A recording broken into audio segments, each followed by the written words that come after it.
പ്രൊപ്പോഷനിലേക്ക് കടക്കുന്നു. അതായത് micro economics എന്ന ഫസ്റ്റ് പാർട്ട് ഒരു പ്രത്യേക ടെക്സ്റ്റാണ്. ആ ടെക്സ്റ്റിന്റെ പേര് ഇൻട്രൊഡക്ഷൻ ടു മൈക്രോ എക്കണോമിക്സ്. രണ്ടാമത്തെ ഇൻട്രൊഡക്ഷൻ ടു മാക്രോ എക്കണോമിക്സ്. ഇതാണ് രണ്ട് പാർട്ട്, ഇൻട്രൊഡക്ഷൻ ടു മൈക്രോ എക്കണോമിക്സും ഇൻട്രൊഡക്ഷൻ ടു മാക്രോ എക്കണോമിക്സ്. അതായത് ഇൻട്രൊഡക്ഷൻ ടു മൈക്രോ എക്കണോമിക്സ് അഥവാ ഇൻട്രൊഡക്ടറി മൈക്രോ എക്കണോമിക്സ്, രണ്ടാമത്തത് ഇൻട്രൊഡക്ടറി മാക്രോ എക്കണോമിക്സ്. അതായത് സൂക്ഷ്മ സാമ്പത്തിക ശാസ്ത്ര ആവിഷ്കാരവും സ്ഥൂല സാമ്പത്തിക ശാസ്ത്ര ആവിഷ്കാരവും എന്നാണ് രണ്ട് പാർട്ടിന്റെ പേര്. ഇപ്പൊ ഞാൻ ഒന്നുകൂടെ പറയുന്നു, നമ്മൾ പൊതുവായിട്ട് എക്കണോമിക്സ് എന്ന് പറഞ്ഞാലും രണ്ട് പാർട്ടുണ്ട്. ഒന്നാം പാർട്ട് മൈക്രോ എക്കണോമിക്സും രണ്ടാം പാർട്ട് മാക്രോ എക്കണോമിക്സും. മൈക്രോ എക്കണോമിക്സ് എന്ന് പറഞ്ഞാൽ സൂക്ഷ്മ സാമ്പത്തിക ശാസ്ത്രം, മാക്രോ എക്കണോമിക്സ് എന്ന് പറഞ്ഞാൽ സ്ഥൂല സാമ്പത്തിക ശാസ്ത്രം. അതിൽ പുസ്തകത്തിന്റെ പേര് ഇൻട്രൊഡക്ഷൻ ടു മാക്രോ എക്കണോമിക്സ് എന്നും രണ്ടാമത്തത് ഇൻട്രൊഡക്ഷൻ ടു മൈക്രോ എക്കണോമിക്സ്. ഇങ്ങനെ രണ്ട് പാർട്ടായിട്ട് തരംതിരിച്ചിട്ടുണ്ട്. ഇത് ഒന്നാമത്തെ പാർട്ടില് 6 അധ്യായങ്ങളും അതുപോലെ രണ്ടാമത്തെ പാർട്ടില് 6 അധ്യായവും, അങ്ങനെ 12 അധ്യായങ്ങളാണ് നമുക്ക് പ്ലസ് 2 പഠിക്കേണ്ടത്. ഈ 12 അധ്യായത്തിൽ നിന്നും പ്രോജക്റ്റ്, അസൈൻമെന്റ്, സെമിനാർ പോലുള്ള ചോദ്യങ്ങൾ ഉണ്ടാവും. അത് നമ്മുടെ ക്വസ്റ്റ്യൻ ആൻസർ നോക്കി നമുക്ക് എഴുതി പഠിക്കുകയൊക്കെ ചെയ്യും. അങ്ങനെ വരുമ്പോഴത്തേക്ക് ഫസ്റ്റ് ടേമിന് 2 അധ്യായങ്ങൾ വീതം 4 അധ്യായമാണ് നമുക്ക് പഠിക്കേണ്ടത്. അതിൽ ഇൻട്രൊഡക്ഷൻ കഴിഞ്ഞ ദിവസം മറ്റേ സാറ് പറഞ്ഞാണ്, എങ്കിലും രണ്ടിനും പൊതുവായിട്ട് വരുന്ന ഇൻട്രൊഡക്ഷനിലേക്ക് ഞാൻ കിടക്കുകയാണ്. ഈ നോട്ട് ഞാൻ പറയുന്ന കാര്യങ്ങൾ കൊച്ചുങ്ങൾ ശ്രദ്ധിച്ചിട്ട് ഇത് ഓൺലൈനിൽ കിട്ടുമ്പോഴത്തേക്ക് നോട്ട് ബുക്ക് എടുത്ത് വെച്ചിട്ട് മലയാളത്തിലും ഇംഗ്ലീഷിലും എഴുതിയെടുക്കണം. നോട്ടിൻ്റെ പിന്നാലെ അയച്ചു തരും. ഇപ്പോഴെങ്ങനെ ചെയ്യേണ്ട കാര്യം എന്ന് പറയുന്നത് എങ്ങനെയാണ്, ഞാൻ സ്പീഡ് കുറച്ച് പറയുന്നു. പേപ്പറും പെൻസിലും കൊണ്ട് ആദ്യം നോട്ട് തയ്യാറാക്കിയിട്ട് അത് ഏകദേശം കറക്റ്റ് ആകുമ്പോഴത്തേക്ക് നോട്ട് ബുക്കിലേക്ക് പകർത്തും. അപ്പോൾ നമുക്ക് തുടങ്ങാം. ഞാൻ എടുക്കുന്നത് രണ്ടാമത്തെ പാർട്ടാണ് മാക്രോ എക്കണോമിക്സ് അഥവാ സ്ഥൂല സാമ്പത്തിക ശാസ്ത്രം. അതില് രണ്ടും വരുന്ന ഇൻട്രൊഡക്ഷൻ ഞാൻ പറയുന്നു. ആദ്യം ഞാൻ പറയുന്നത് എക്കണോമിക്സ് അഥവാ സാമ്പത്തിക ശാസ്ത്രം എന്നാൽ എന്ത്, അതിന്റെ ഇൻട്രൊഡക്ഷൻ എങ്ങനെയെന്ന് നമുക്ക് നോക്കാം. അതായത് economics is A social science which deals with human wants and their satisfaction. English പഠിക്കുന്ന കൊച്ചുങ്ങൾ ശ്രദ്ധിക്കുക. നോട്ട് തയ്യാറാക്കുമ്പോഴത്തേക്ക് പാർട്ട് 2 സ്ഥൂല സാമ്പത്തിക ശാസ്ത്രം എഴുതണം, അല്ലെങ്കിൽ പാർട്ട് 2 മാക്രോ എക്കണോമിക്സ് എഴുതണം. എഴുതിയിട്ട് ഇൻട്രൊഡക്ഷൻ അഥവാ ആമുഖം അഥവാ ആവിഷ്കാരം ഹെഡിങ് കൊടുത്തിട്ട് എക്കണോമിക്സ് എന്താണ് എന്ന് ഹെഡിങ് കൊടുക്കുക. മലയാളക്കാര് സാമ്പത്തിക ശാസ്ത്രം എന്ന് എഴുതിയിട്ട് ബ്രാക്കറ്റിൽ എക്കണോമിക്സ് എന്ന് എഴുതണം. എന്നിട്ട് ഇംഗ്ലീഷുകാർ എഴുതേണ്ടുന്നത് economics is a social science which deals with the human wants and their satisfaction എന്നാണ് എഴുതുന്നത്. Economics is a social science which deals with the human wants and their satisfaction.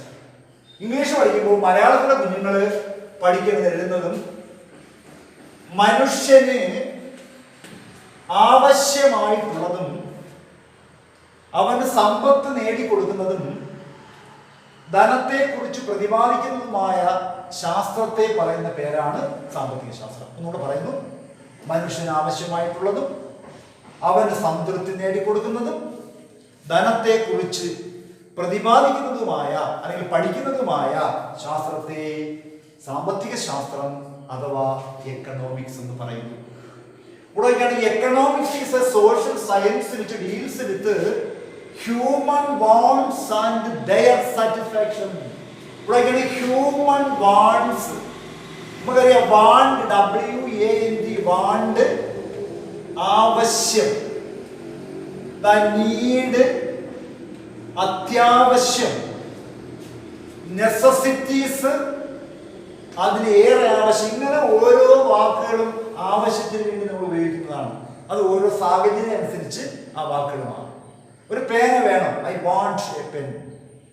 ഒരു പേന നമുക്ക് അങ്ങനെ ഉപയോഗിക്കുന്ന വാക്കുമാണ് human wants and their satisfaction. ഇപ്പൊ want എന്ന വാക്ക് നമ്മൾ സാധാരണയായിട്ട് എപ്പോഴും ഉപയോഗിക്കുന്ന ആവശ്യം ആവശ്യം ആവശ്യം. ഇനി എക്കണോമിക്സ് സംബന്ധിച്ച് ആവശ്യം എന്ന് പറയുന്നതിന് ഒരു നിർവചനം കൊടുത്തിട്ടുണ്ട്. Want is an experience's lack of satisfaction which leads to action designed to any satisfaction എന്നാണ്. ഇപ്പൊ wants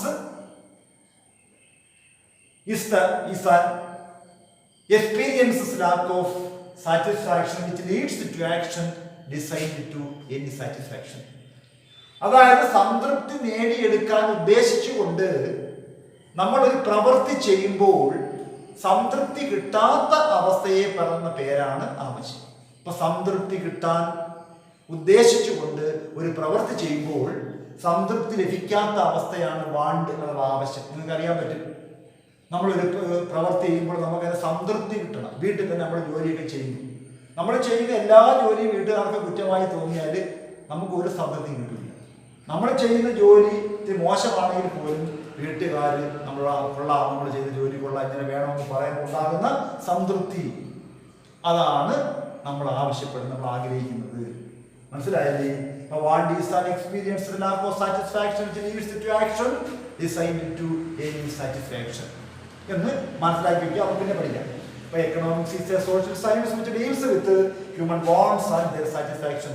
മനുഷ്യന് ആവശ്യമായിട്ടുള്ളതും അവന്റെ സംതൃപ്തി നേടിക്കൊടുക്കുന്നതും ധനത്തെക്കുറിച്ച് പഠിക്കുന്നതുമായ ശാസ്ത്രത്തെ ധനശാസ്ത്രം എന്ന് പറയുന്നു. ഇനി നമുക്ക് എക്കണോമിക്സ് നമ്മൾ എങ്ങനെ ഉണ്ടായി എന്നതിലേക്ക് ഇവിടെ കിടക്കുകയാണ്.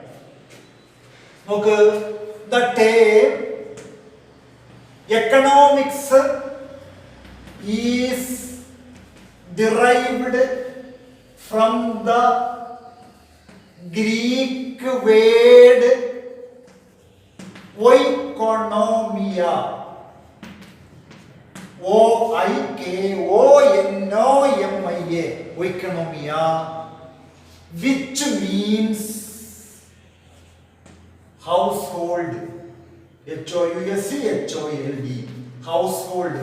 ഒരു മാർക്കിന്റെ ചോദ്യത്തിലേക്ക് വരുന്ന the term economics is derived from the Greek word oikonomia, which means household. ഈ മനസ്സിലാവുന്നുണ്ടല്ലോ? അതായത് ഗൃഹഭരണം എന്നർത്ഥം വരുന്ന ഓയിക്കണോമിയ എന്ന ഗ്രീക്ക് പദത്തിൽ നിന്നാണ് എക്കണോമിക്സ് എന്ന പദം ഉണ്ടായത്. അപ്പൊ ഗൃഹഭരണം എന്നർത്ഥം വരുന്ന ഓയിക്കണോമിയ എന്ന ഗ്രീക്ക് പദത്തിൽ നിന്നാണ് എക്കണോമിക്സ് എന്ന പദം ഉണ്ടായത്. ഇപ്പൊ മലയാളത്തിൽ പറയുന്നു മനുഷ്യനാവശ്യമായിട്ടുള്ളതും അവന് സംതൃപ്തി നേടിക്കൊടുക്കുന്നതും ധനത്തെ കുറിച്ച് പ്രതിപാദിക്കുന്നതുമായ ശാസ്ത്രത്തെ ധനത്വശാസ്ത്രം എന്ന് പറയുന്നു. അടുത്ത പാരഗ്രാഫായിട്ട് എഴുതേണ്ടുന്നത് ഗൃഹഭരണം എന്നർത്ഥം വരുന്ന ഓയിക്കണോമിയ എന്ന ഗ്രീക്ക് പദത്തിൽ നിന്നാണ് എക്കണോമിക്സ് എന്ന പദം ഉടലെടുത്തത്. ഇംഗ്ലീഷുകാർക്ക് വേണ്ടി economics is a social science which deals with human wants and their satisfaction. The term economics is derived from the Greek word oikonomia, which means household. ഇനി അടുത്ത ഭാഗം എന്ന് പറയുന്നത് the father of economics is Adam Smith. The father of economics is Adam Smith. അപ്പോൾ ധനത്വശാസ്ത്രത്തിന്റെ പിതാവായി അറിയപ്പെട്ടിരുന്നത് അല്ലെങ്കിൽ അറിയപ്പെടുന്നത് ആഡം സ്മിത്തിനെയാണ്. ഇദ്ദേഹം ധനതത്വശാസ്ത്രത്തിന്റെ പിതാവാകാനുള്ള കാരണം എന്ന് പറയുന്നത് ഇദ്ദേഹം ഒരു പാവപ്പെട്ട ഒരു കുടുംബത്തിൽ, ഒരു ദരിദ്ര കുടുംബത്തിൽ ജനിച്ചയാളാണ്. അദ്ദേഹത്തിന്റെ അച്ഛനും അമ്മയും കർഷകരായിരുന്നു. അങ്ങനെ ഇദ്ദേഹം ജനിച്ച അന്ന് മുതലുള്ള കഷ്ടപ്പാടുകളും മറ്റുമൊക്കെ അദ്ദേഹത്തിന്റെ മനസ്സിൽ ഇങ്ങനെ അടുക്കി വെച്ചിരുന്നു. അച്ഛനും അമ്മയും പാടത്ത് പണിയെടുക്കാൻ പോകുമ്പോഴത്തേക്ക് ഇദ്ദേഹവും പാടത്ത് പോകുമായിരുന്നു, അവരെ സഹായിക്കുമായിരുന്നു. അങ്ങനെ ലോകത്ത് എങ്ങനെ സമ്പത്ത് ഉണ്ടാകുമെന്ന് അദ്ദേഹം പലപ്പോഴും ആലോചിച്ച് അദ്ദേഹം 10ാം ക്ലാസ്സിൽ ഉയർന്ന മാർക്കോടുകൂടി പാസ്സായി. പിന്നെയുള്ള എല്ലാ പഠനങ്ങളും പട്ടണത്തിലായിരുന്നു. അങ്ങനെ ധനതത്വശാസ്ത്രത്തിൽ ബിരുദം എടുത്ത അദ്ദേഹത്തിന്റെ മാർക്കിന്റെ അടിസ്ഥാനത്തിൽ സർക്കാർ തന്നെ അദ്ദേഹത്തെ വിദേശ രാജ്യങ്ങളിലൊക്കെ പോയി പഠിപ്പിച്ചു. അങ്ങനെ അവിടെ നിന്ന് അദ്ദേഹം റിസർച്ച് ചെയ്ത് ലോകത്തിന് ആദ്യമായിട്ട് ധനതത്വശാസ്ത്രത്തെ സംബന്ധിച്ച ഒരു പുസ്തകം അദ്ദേഹം സംഭാവന ചെയ്തു. അങ്ങനെ ധനതത്വശാസ്ത്രത്തിന്റെ പ്രശസ്തിയെക്കുറിച്ച് അല്ലെങ്കിൽ പ്രവർത്തനത്തെക്കുറിച്ച് ലോകത്തിന് ആദ്യമായിട്ട് ഒരു പുസ്തകം എഴുതി നൽകിയ വ്യക്തിയായിരുന്നു ആഡം സ്മിത്ത്. അതുകൊണ്ടാണ് അദ്ദേഹത്തെ ധനതത്വശാസ്ത്രത്തിന്റെ പിതാവായി അറിയപ്പെട്ടിരുന്നത്. ഇനി പറയുന്ന പുസ്തകത്തിന്റെ പേരാണ് നോക്കൂ, an enquiry into the nature and causes of wealth of nations. On inquiry into the nature and the causes of wealth of nations in his famous work written in 1776. Okay. On inquiry into the nature and the causes of Wealth of Nations in this famous work written in 1776. 1776 Adam Smith രാഷ്ട്ര സമ്പത്തിന്റെ സ്വഭാവവും നിദാനവും സംബന്ധിച്ച ഒരു അന്വേഷണം എന്ന പുസ്തകം എഴുതുകയുണ്ടായി. പുസ്തകത്തിന്റെ പേര് എന്നൊക്കെ പറയുന്നു an enquiry into the nature and causes of wealth of nations. രാഷ്ട്രസമ്പത്തിന്റെ സ്വഭാവവും നിദാനവും സംബന്ധിച്ച ഒരു അന്വേഷണം എന്നാണ് അദ്ദേഹം എഴുതിയ പുസ്തകത്തിന്റെ പേര്. ആ പുസ്തകം നമ്മൾ എടുത്ത് നോക്കിയാൽ the subject matter of economics can be divided into 4. സാമ്പത്തിക ശാസ്ത്രത്തിന്റെ പ്രവർത്തനങ്ങളെ ഉൾപ്പെടുത്തിക്കൊണ്ട് ഒരു രാജ്യത്ത് സമ്പത്ത് ഉണ്ടാകണമെങ്കിൽ ആ രാജ്യത്ത് 4 കാര്യങ്ങൾ വേണമെന്ന് അദ്ദേഹം പറഞ്ഞു. ദാറ്റ് ഈസ്, ഒന്നാമത്തത് പ്രൊഡക്ഷൻ, രണ്ടാമത്തത് കൺസംഷൻ, മൂന്നാമത്തത്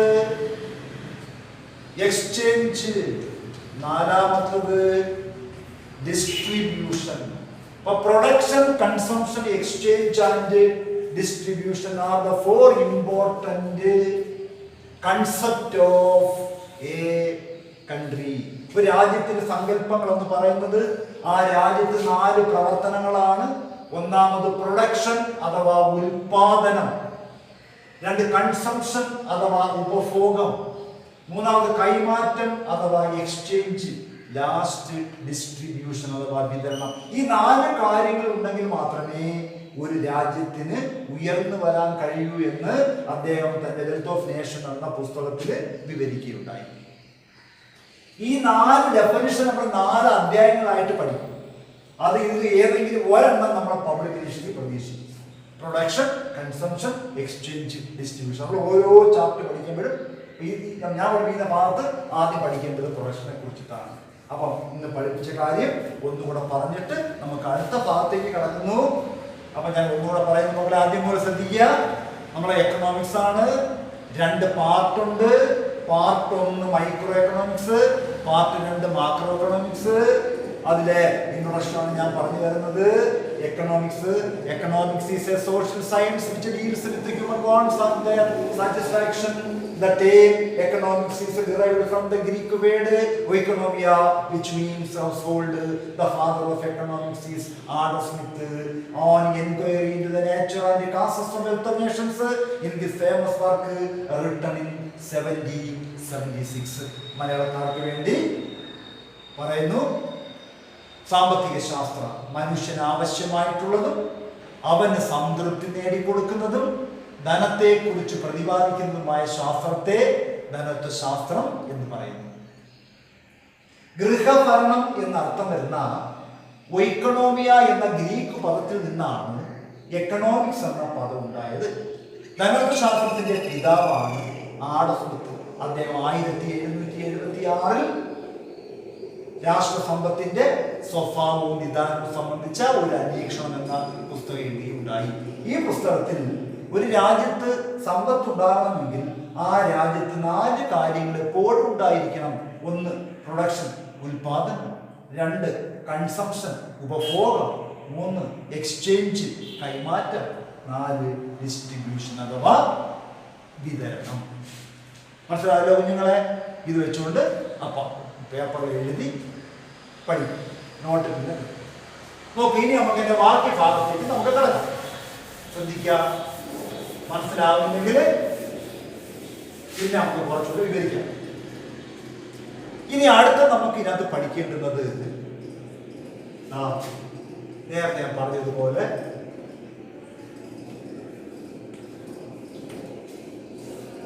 പ്രൊഡക്ഷനെ കുറിച്ച് നമുക്ക് നോക്കാം. അതായത് പ്രൊഡക്ഷൻ അഥവാ ഉൽപാദനം എന്ന് പറയും. ശ്രദ്ധിച്ച് ഇരിക്കണം. പ്രൊഡക്ഷൻ അഥവാ ഉൽപാദനം. എന്താണ് ഉൽപാദനം? അതാണ് ആദ്യം പറയുന്നത്. നമ്മൾ എപ്പോഴും ഉൽപാദനം നോക്കാം. Production means transformation of inputs into output. Production means the transformation of inputs into output. The inputs എന്ന് പറഞ്ഞാൽ raw materials എന്നാണ്. Output എന്ന് പറഞ്ഞാൽ product എന്നാണ്. Raw materials അഥവാ factors of production. നമ്മുടെ എക്കണോമിക്സിൽ factors of production വേറെ പിന്നെ കോമേഴ്സിൽ നിന്ന് പഠിക്കുന്നത് റോ മെറ്റീരിയൽസ്, സയൻസ് പഠിക്കുന്നത് ഇൻപുട്സ് എന്നൊക്കെ പറയും. എല്ലാം ഒന്ന് തന്നെയാണ് സംഭവം. ഇപ്പൊ transformation of inputs into output. ഇപ്പൊ production means transformation of inputs into output. ഉൽപാദന ഘടകങ്ങളെ ഉൽപ്പന്നങ്ങളാക്കി മാറ്റുന്ന പ്രവർത്തനത്തെ ഉൽപാദനം എന്ന് പറയും. കുഞ്ഞുങ്ങളെ, ഉൽപാദന ഘടകങ്ങളെ ഉൽപ്പന്നങ്ങളാക്കി മാറ്റുന്ന പ്രവർത്തനത്തെ അല്ലെങ്കിൽ ഉൽപ്പന്നങ്ങളാക്കി രൂപമാറ്റം സംഭവിക്കുന്ന പ്രവർത്തനത്തെ ഉൽപാദനം എന്ന് പറയുന്നു. മനസ്സിലായല്ലോ? ഉൽപാദന ഘടകങ്ങളെ ഉൽപ്പന്നങ്ങളാക്കി മാറ്റുന്ന പ്രവർത്തനത്തെ ഉൽപാദനം അഥവാ പ്രൊഡക്ഷൻ എന്ന് പറയുന്നു. Production means the transformation of inputs into output. ഇത് എഴുതിയാൽ നമുക്ക് മാർക്ക് കിട്ടത്തില്ല. ഈ ആദ്യം പറഞ്ഞതിന്റെ ഉത്തരം ടേംസ് എഴുതുക കൊണ്ട് ചോദിക്കും പരീക്ഷയിൽ. ഒരു കോളം വരച്ചിട്ട് അതിനകത്ത് ടേം എന്ന് എഴുതിയേക്കും. ആ ടേം അടുത്ത കോളത്തിൽ. അപ്പം transformation of inputs into output എന്ന് എഴുതിയിട്ട് ഒരു ഡാഷ് ടേം അവിടെ എഴുതി ചേർക്കേണ്ടത് പ്രൊഡക്ഷൻ എന്നാണ്. നമ്മൾ ഡെഫിനിഷൻ ചോദിച്ചാൽ എന്താണ് പ്രൊഡക്ഷൻ എന്ന് നമുക്ക് നോക്കാം. എന്താണ് ഉൽപാദനം? ഇതാണ് എല്ലാവരും കാണാൻ വിടുന്നത്. Production may be defined as the creation or addition of utility to things which have alternative uses. But production may be defined as the creation or addition of utility to things which have already exist.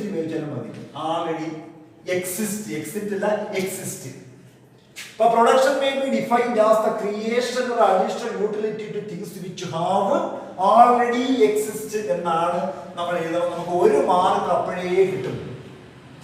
But production may be defined as the creation or addition of utilities to things which have already existed. ഇവിടെ ഒരു വാക്ക് എഴുതുക, utility. ഇപ്പൊ utility ഇത് നിങ്ങളുടെ micro economics പഠിക്കുമ്പോൾ അതിനകത്ത് പ്രത്യേകം കണക്ക് വരുന്ന ഒരു ഭാഗമുണ്ട്, യൂട്ടിലിറ്റി.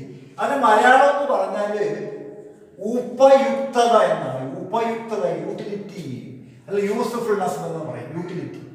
ഇപ്പൊ എന്താണ് യൂട്ടിലിറ്റി ഇവിടെ നിന്ന് പറഞ്ഞു കഴിഞ്ഞാൽ wants satisfying capacity of a commodity are called utility.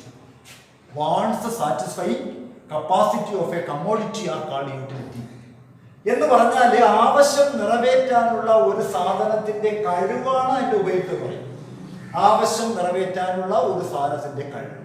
വെള്ളം കുടിച്ചോളാൻ വയ്യ, ഒരു ഗ്ലാസ് വെള്ളം കുടിക്കുമ്പോൾ ഉണ്ടാകുന്ന സംതൃപ്തി, അതിനെ നമ്മൾ യൂട്ടിലിറ്റി എന്ന് പറയും. ഒരു പാഠം പഠിപ്പിക്കുമ്പോൾ നിങ്ങൾക്ക് നാളെ മനസ്സിലായി. ഓക്കെ, അപ്പോൾ നമ്മൾ തുടങ്ങുന്നു. Production. Production means transformation of inputs into output. ഉൽപാദന ഘടകങ്ങളെ ഉൽപ്പന്നങ്ങളാക്കി മാറ്റുന്നതിനെ പ്രൊഡക്ഷൻ അഥവാ ഉൽപാദനം എന്ന് പറയുന്നു. അത് എഴുതിയ മാർക്ക് കിട്ടുന്നില്ല. അതിന് പകരം production may be defined as the creation or addition of utility to things which have already exist. Production may be defined as the creation or addition of utility to things which have already exist. എന്ന് പറഞ്ഞാല് മലയാളക്കാർക്ക് വേണ്ടി നിലവിലുള്ള ഒരു സാധനത്തിന് ഉപയുക്തത വർദ്ധിപ്പിക്കുകയോ സൃഷ്ടിക്കുകയോ ചെയ്യുന്ന പ്രവർത്തനത്തെ ഉൽപാദനം എന്ന് പറയുന്നു. മലയാളക്കാർക്ക് വേണ്ടി പറയുന്നു നിലവിലുള്ള ഒരു വസ്തുവിന് ഉപയുക്തത വർദ്ധിപ്പിക്കുകയോ സൃഷ്ടിക്കുകയോ ചെയ്യുന്ന പ്രവർത്തനമാണ് ഉൽപാദനം. അങ്ങനെ തന്നെ എഴുതണം. നിലവിലുള്ള ഒരു വസ്തുവിന് ഉപയുക്തത വർദ്ധിപ്പിക്കുകയോ സൃഷ്ടിക്കുകയോ ചെയ്യുന്ന പ്രവർത്തനത്തെ ഉൽപാദനം അഥവാ പ്രൊഡക്ഷൻ എന്ന് പറയുന്നു. അതിനകത്താണ് വാക്ക് കയറി വന്ന യൂട്ടിലിറ്റി. യൂട്ടിലിറ്റി എന്ന് പറഞ്ഞാൽ മലയാളക്കാർക്ക് ഉപയുക്തത. Wants satisfy capacity of a commodity are called utility. ആവശ്യം നിറവേറ്റാനുള്ള ഒരു സാധനത്തിന്റെ കഴിവിനെ ഉപയുക്തത എന്ന് പറയുന്നു. അത് പഠിച്ചു വെച്ചേക്കണം. അങ്ങനെയുള്ള യൂട്ടിലിറ്റിയെ രണ്ട് വിധമുണ്ട്: total utility and marginal utility. മൊത്തം ഉപയുക്തതയും സിമന്ത ഉപയുക്തതയും. മനസ്സിലായല്ലോ അത്രയും ഭാഗം? ഓക്കെ, ഇന്നത്തെ നമ്മുടെ ഓൺലൈൻ ക്ലാസ് അവസാനിക്കുന്നു. എല്ലാവർക്കും നന്ദി, നമസ്കാരം.